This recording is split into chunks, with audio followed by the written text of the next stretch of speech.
People have no chance to get their personal items out. They have no chance to call for help. And this is far away from most media outlets. You are amongst the very few journalists who have even seen this. European or American journalists who have even been here because people are afraid to come or it's too hard to come.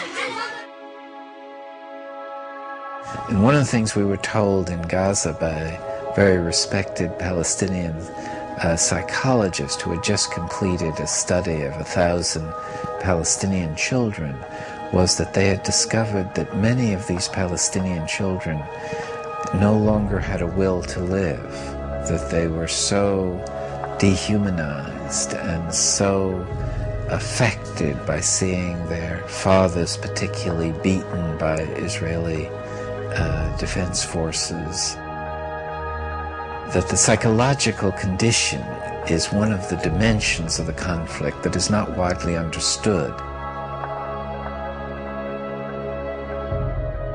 Palestinians called for an international observer force that would stop the violence, but this action was blocked by Israel. Finally, a group of Palestinian and Israeli human rights activists together created the International Solidarity Movement, which has brought people from around the world of all ages and backgrounds to provide a nonviolent international presence to try to fill this need. Rachel Corey, a 23-year-old American student, went to Gaza to join in these efforts, sending back emails to her parents. I have been in Palestine for 2 weeks and 1 hour now, and I still have very few words to describe what I see. It is most difficult for me to think about what's going on here when I sit down to write back to the United States. Something about the virtual portal into luxury. I don't know if many of the children here have ever existed without tank shell holes in their walls, and the towers of an occupying army surveying them constantly from the near horizons. I think, although I'm not entirely sure, that even the smallest of these children understand that life is not like this everywhere. It was Sunday afternoon in Charlotte, about noon actually, and I received a phone call, and my son-in-law, Kelly, was on the phone, and he asked if Craig was there. And something about the way he asked made me realize, I felt right away that something was wrong. And then I asked, why, Kelly? And he hesitated for a minute, and he said, we've had some very sad news. And then my daughter, Sarah, I could hear her in the background, and she got on the telephone, and she said, Mom, it's Rachel.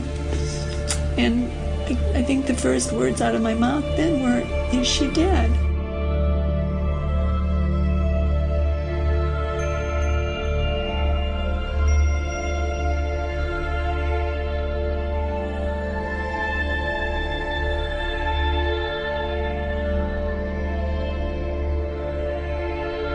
We were opposing the demolition of farmland and other property, Palestinian property by Israeli destruction forces and bulldozers.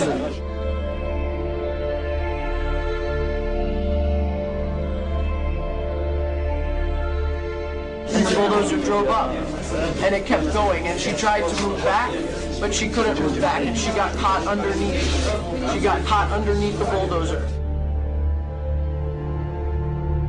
Many other internationals began to surround the bulldozer and yell at it and tell it that there's somebody there, and it did not stop.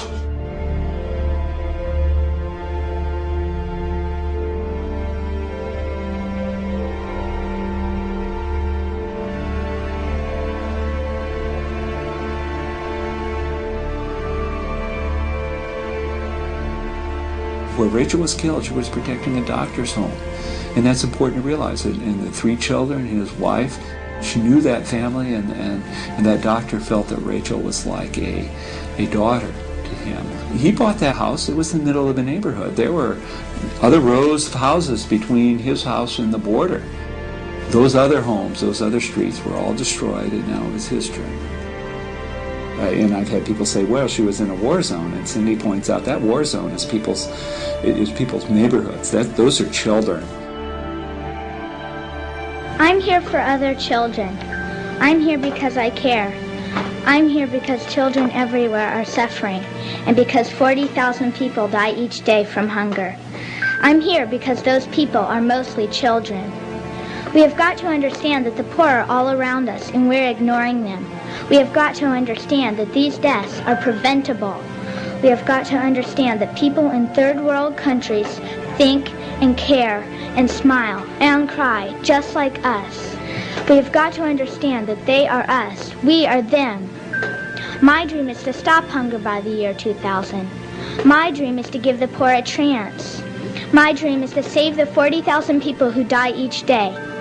My dream can and will come true if we all look into the future and see the light that shines there.